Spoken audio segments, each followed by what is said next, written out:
El reglamento de evaluación del desarrollo curricular del subsistema de educación regular, como les decía a un inicio, tiene un título número uno, donde se establecen las normas generales. Tenemos por un lado el objeto, el ámbito de aplicación, la evaluación de la formación integral holística, objetivos de la evaluación y características. Bueno, cada uno de estos aspectos vamos a ir, como les decía a un inicio, desarrollándolos y viendo la mejor forma, tal vez, de poder comprender mejor este pequeño taller a pedido de las, evidentemente, de las federaciones correspondientes. El reglamento de evaluación del desarrollo curricular del subsistema de educación regular tiene por objeto regular, ¿no?, el sistema de evaluación en los procesos educativos. El ámbito de aplicación, evidentemente, que se aplica en los niveles de formación inicial, eh, primaria y secundaria comunitaria productiva, ¿no? Esto puede ser en las unidades educativas fiscales, privadas y de convenio. La evaluación de la formación integral holística, este es un proceso de evaluación a través del análisis de evaluación crítica y constructiva de la formación integral y holística, ¿no? Los objetivos, ¿cuáles son los objetivos de evaluación? Son los siguientes: enfatiza la investigación exploratoria, contribuye al desarrollo integral y holística de los estudiantes, brinda información de los procesos de los resultados, orienta el funcionamiento de la comisión técnico-pedagógica, orienta y apoya al maestro en sus desarrollos oportunos y precisos del trabajo que ellos hacen, orientan a la evaluación del estudiante, sus necesidades educativas y promueve la participación democrática e integral de los actores de la educación. ¿Cuáles son las características? Es integral holística, científica, dialógica, orientadora, flexible, permanente, transparente, confiable, cuantitativa, cualitativa, comunitaria y sistemática. Bueno, esto es lo más importante, tal vez, ¿no? Que es tal vez un aspecto bien importante para poder puntualizar. La comisión técnico-pedagógica es la instancia que brinda apoyo técnico-pedagógico de la gestión curricular, ¿no? Donde ellos también identifican los logros y dificultades en los procesos educativos de los estudiantes. Esta comisión está conformada por los siguientes, ¿no? El director está dentro de esta comisión. En educación inicial, por ejemplo, indicamos que el director es parte de la comisión técnico-pedagógica y un representante o maestra de cada año de escolaridad.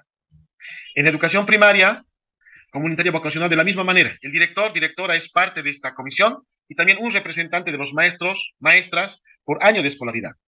Y evidentemente en la educación secundaria comunitaria productiva está conformado también por el director, un representante de las maestras, maestros por campos y saberes y conocimientos. Ya.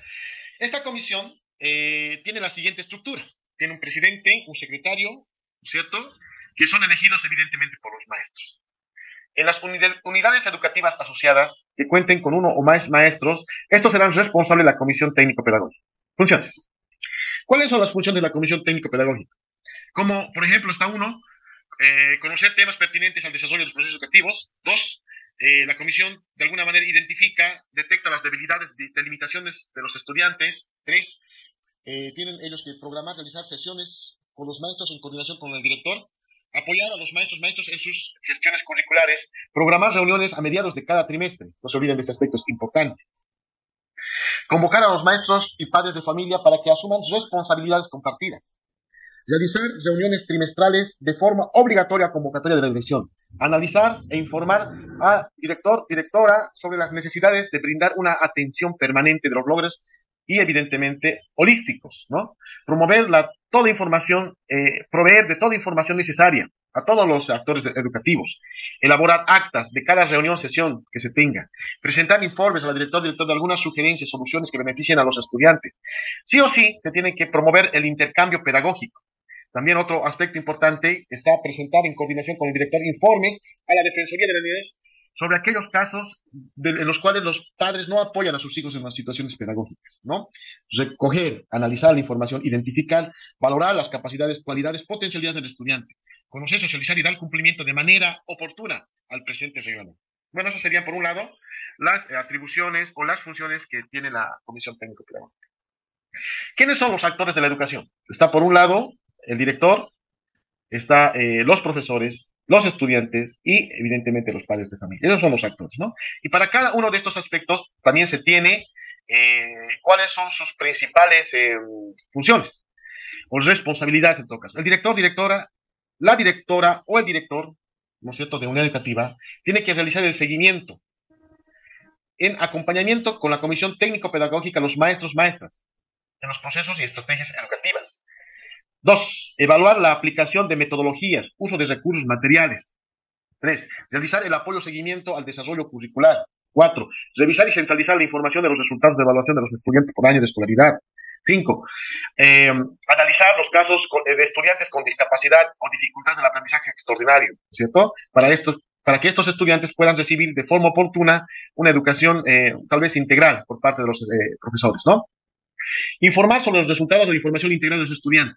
Convocar a reuniones a los actores educativos, participar con carácter de obligatoriedad en reuniones periódicas de informes, aprovechamiento, ¿no? Entonces, es importante que por lo menos se desarrollen por mes una reunión, ¿no es cierto? Tanto los profesores, la comisión técnico-pedagógica y el director, para evidentemente subsanar algunas debilidades y corregir algunas situaciones que se tienen desarrollar.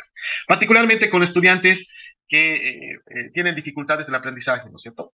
¿Ya? Ahora, ¿cuáles son las responsabilidades de la comisión técnico-pedagógica?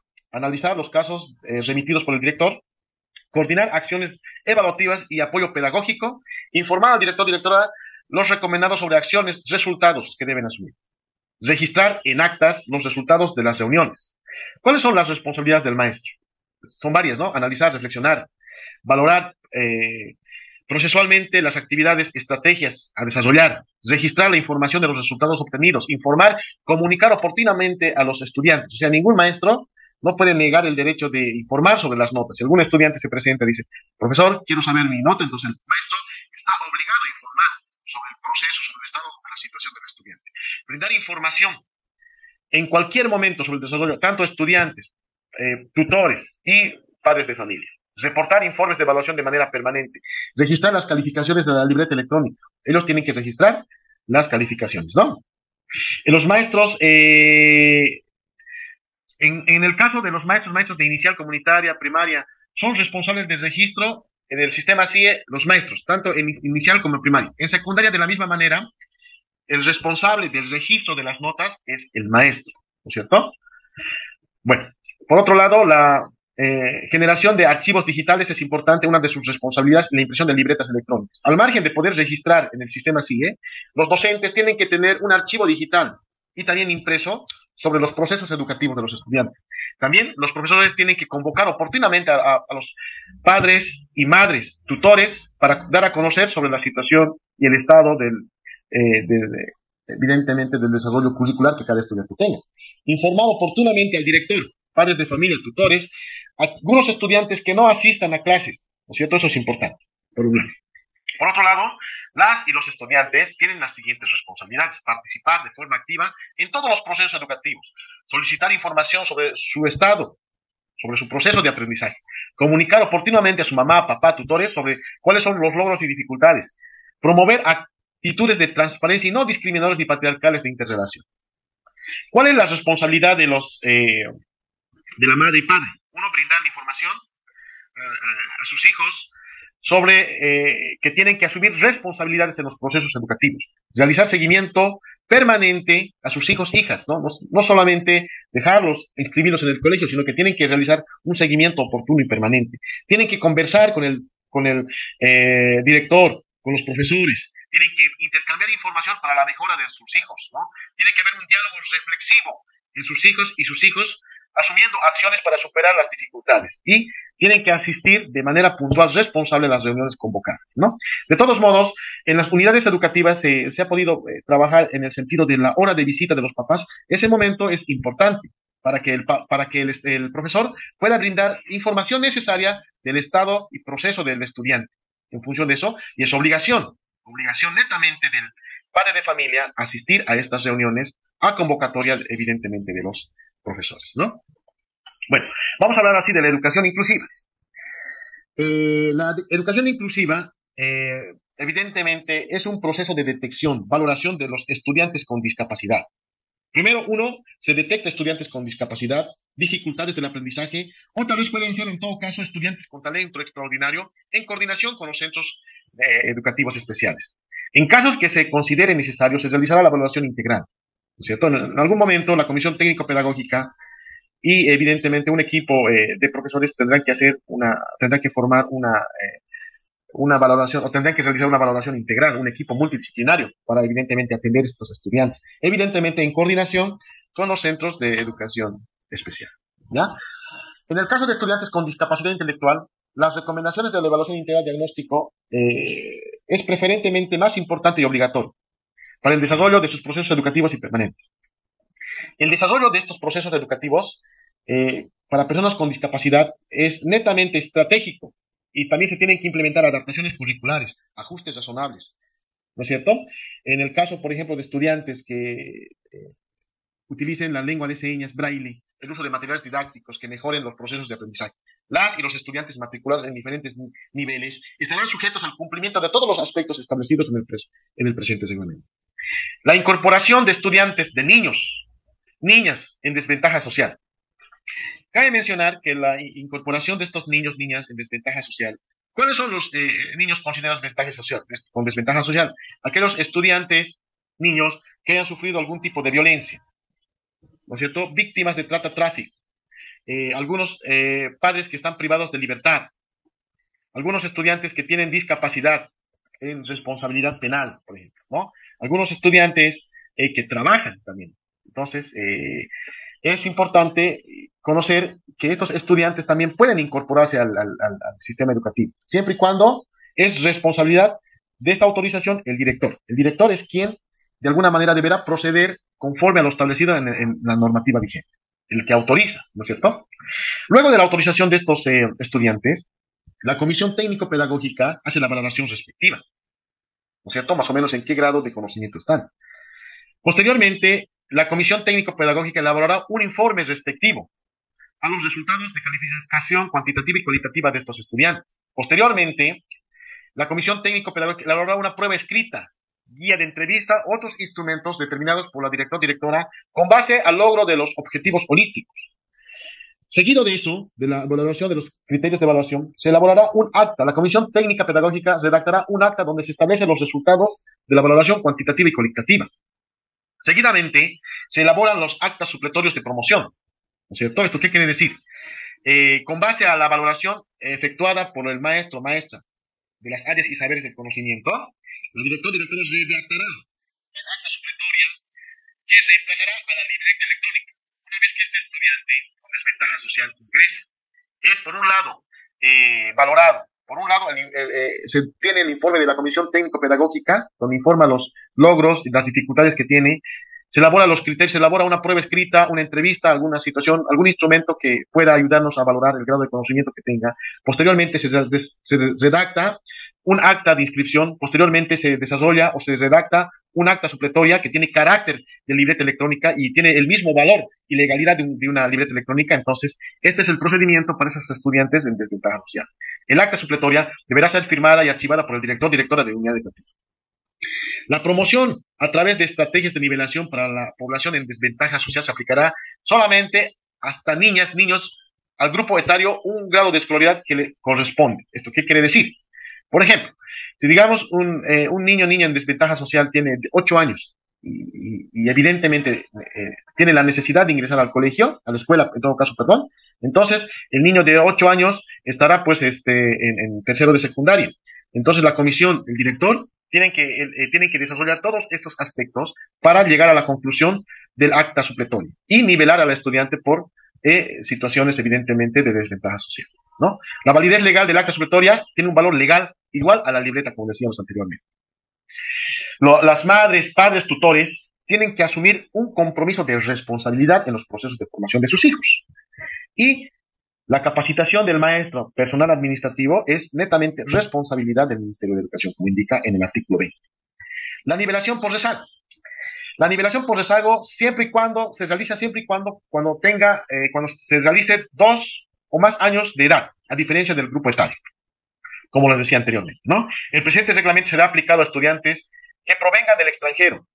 El presente reglamento será aplicado a estudiantes que provengan del extranjero y que no cuenten con libretas electrónicas. En todo caso, tiene que haber una homologación en relación a eso, ¿no? La nivelación de estudiantes con rezago escolar se encuentran dentro y fuera del sistema educativo. Se realizará con inscripción, matriculación, niños, niñas, adolescentes de los siguientes criterios. Para estudiantes de educación primaria que no se incorporaron al año de escolaridad, para estudiantes de secundaria que también por rezago no se incorporan al año de escolaridad. En esos casos se realiza la nivelación por rezago. ¿Y en qué momento no se aplica el rezago escolar? Los estudiantes, tanto primaria, secundaria, que tuvieran retención en años, o sea, que se han aplazado varios años anteriores, ellos sí no pueden, evidentemente, no gozan de esta inaplicabilidad del rezago, o sea, no corresponde aplicar el rezago escolar para estos estudiantes. La atención a estudiantes con talento extraordinario es uno de los factores bien importantes. Se realiza en el marco del reglamento de atención a estudiantes con talento extraordinario en nuestro sistema de educación, plurinacional. El maestro, maestra de especialidad, en coordinación con la Comisión Técnico-Pedagógica, realizará un proceso de detección de estudiantes con talento extraordinario, que posteriormente se aplica un formulario que posteriormente el director llena para poder, evidentemente, reportar este tipo de situaciones. El directora, emitirá un memorando instructivo para que la Comisión Técnico-Pedagógica, en coordinación con los maestros de especialidad, primaria, secundaria y otros, puedan, evidentemente, llenar un acta supletorio de aceleración y remitir el informe documentado a la Dirección de Unidad Educativa. Entonces, hay un acta supletoria, por un lado, para el rezago y otro acta supletoria para la aceleración de cursos para, evidentemente, estos estudiantes con talento extraordinario. Vamos a hablar ahora de la evaluación cualitativa y cuantitativa. La evaluación cualitativa es literal, ¿no es cierto? Y donde, evidentemente, se califican o se valoran lo que es saber hacer, decidir. En la evaluación cuantitativa es más numérica, se va más a los resultados, ¿no? Vamos a hablar de la asistencia. El estudiante debe asistir puntualmente a clases, debe ser, evidentemente, debe responder y hacer todos sus trabajos como evidentemente tiene que ser, ¿no? Por un lado. En el caso de inasistencias, el padre, madre, tutor debe justificar oportunamente por qué razones este estudiante está llegando tarde. Si el estudiante se ausenta con justificación, el profesor tiene que realizar la nivelación correspondiente. O sea, si hay una justificación por algún motivo, enfermedad, por algún motivo muy fuerte, tal vez pueden ser también situaciones remitidas a violencia y todo eso, es obligación del profesor a realizar la nivelación correspondiente de este estudiante que tiene la justificación. El estudiante que se encuentre en situación de embarazo también gozará de licencia, ¿no? Valoración de experiencias, saberes y conocimientos. Es importante también valorar que el estudiante desarrolla sus capacidades y cualidades en espacios escolares. A veces algunos son muy buenos dentro de la música, algunos son muy buenos para poder tal vez expresar, ¿no es cierto?, en una poesía sus capacidades, sus cualidades. Entonces ese tipo de situaciones también se tiene que valorar, por un lado, es lo que dice nuestro reglamento, ¿no? ¿Qué es la evaluación comunitaria? Se realiza trimestralmente a convocatoria de los maestros para poder identificar las dificultades presentadas en la formación integral holística de los estudiantes, ¿cierto? Ahora vamos a hablar en el artículo 29 sobre la autoevaluación. La autoevaluación es un proceso de evaluación cualitativa y cuantitativa que se realiza el estudiante. Sobre los siguientes, se valora lo siguiente: el interés, el aporte, cumplimiento, creatividad, práctica, asistencia, prácticas en equidad de género, lectura crítica y otros criterios que evidentemente se tienen que valorar. Esos son los más importantes, ¿no? La maestra, maestro debe promover estas responsabilidades a los estudiantes. Criterios de valoración y dimensión de los estudiantes.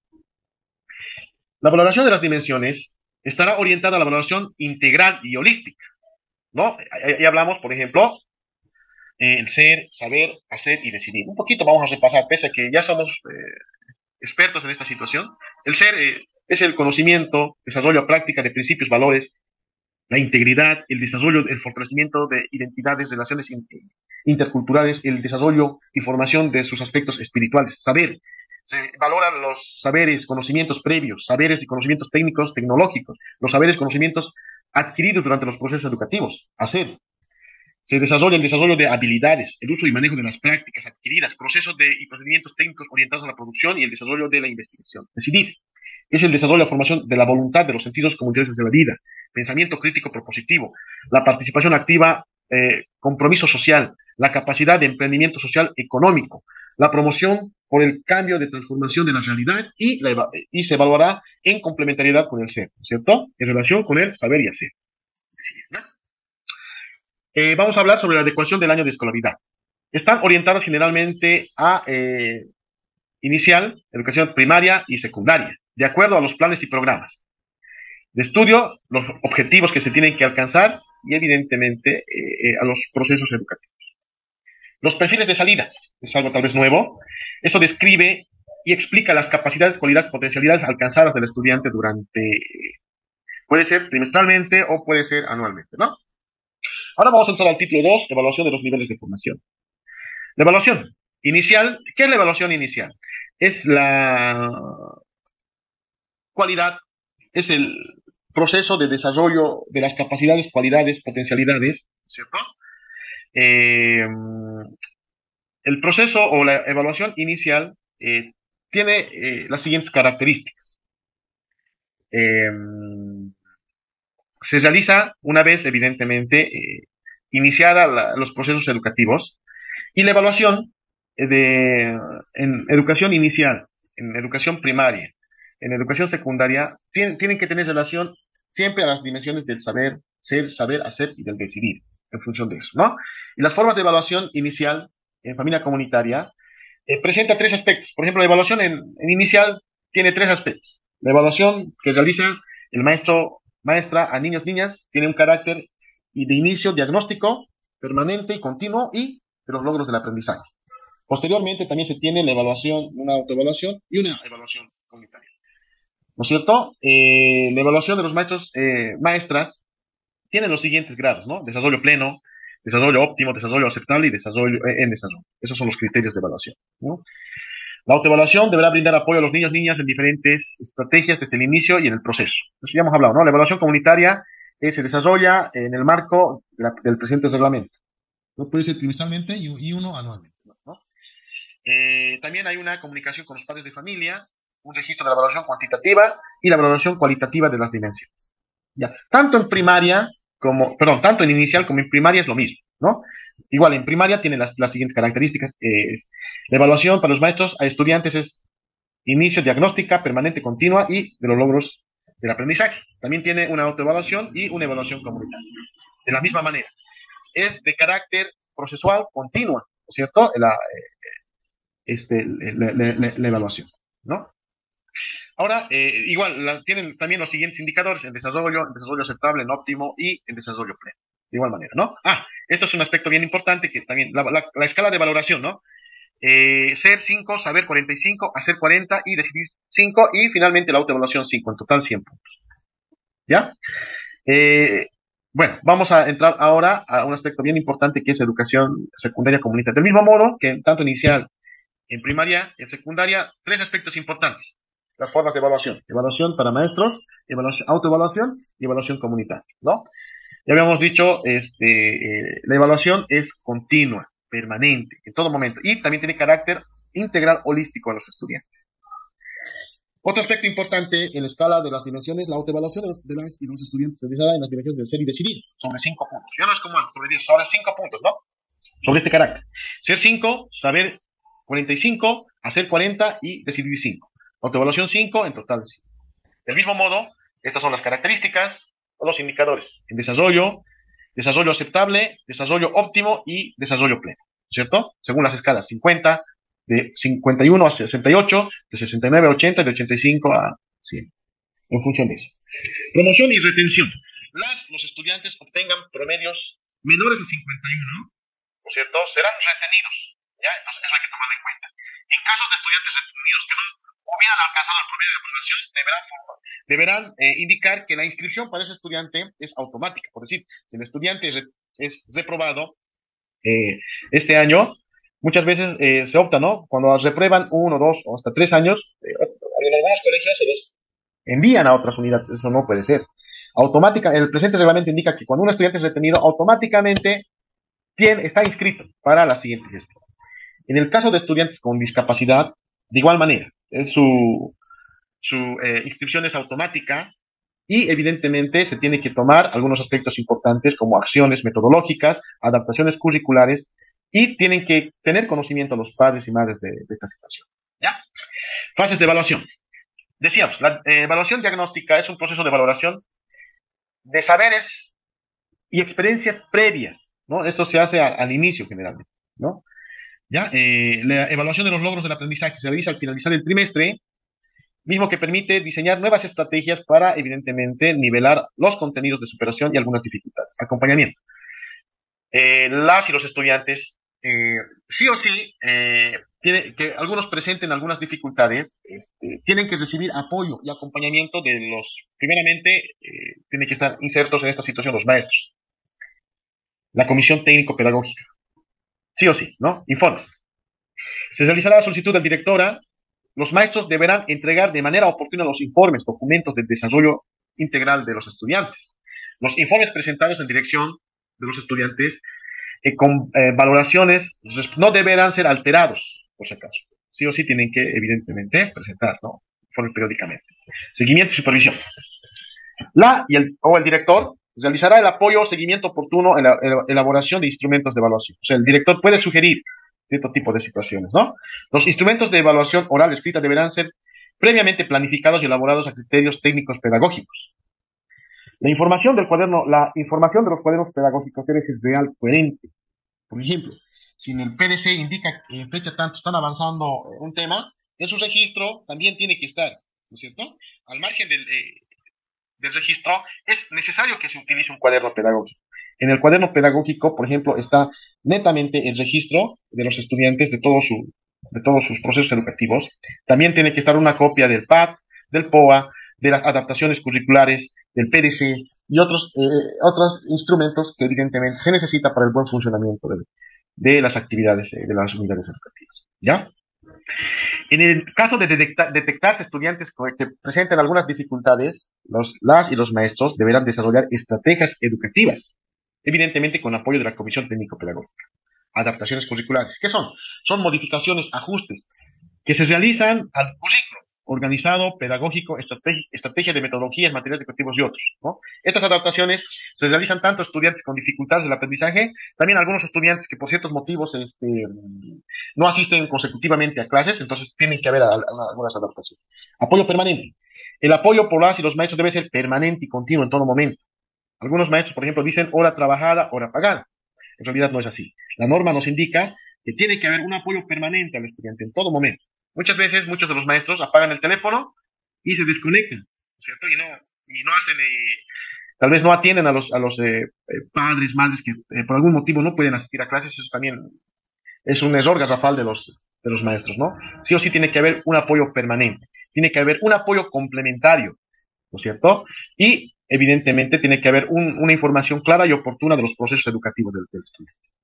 Bueno, a ver, vamos a hablar un poquito más del apoyo permanente. ¿Qué son los apoyos permanentes?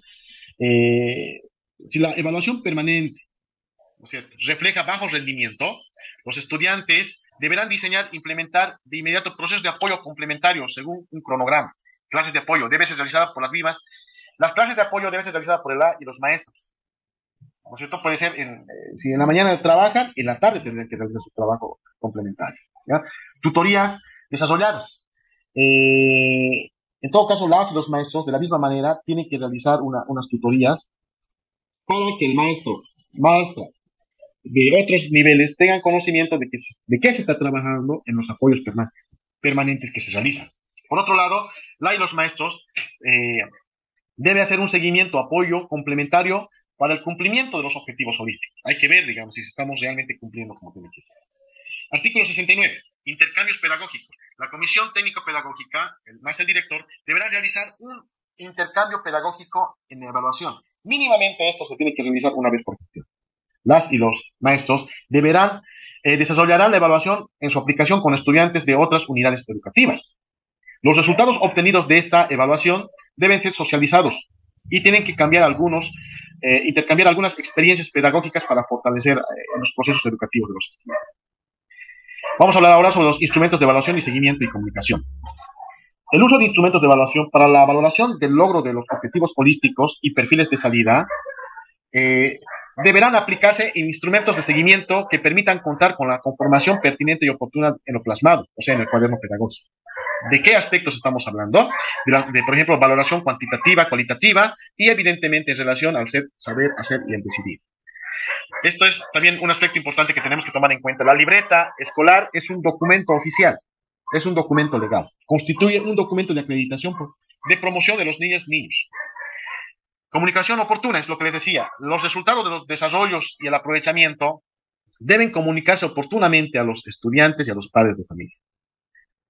¿Ya? El cuaderno pedagógico, también indicar, es un instrumento de uso obligatorio para él y el maestro, donde se registran los avances, contenidos, actividades, programas, extracurriculares y todo eso de los resultados y logros de los estudiantes. Es importante el cuaderno pedagógico.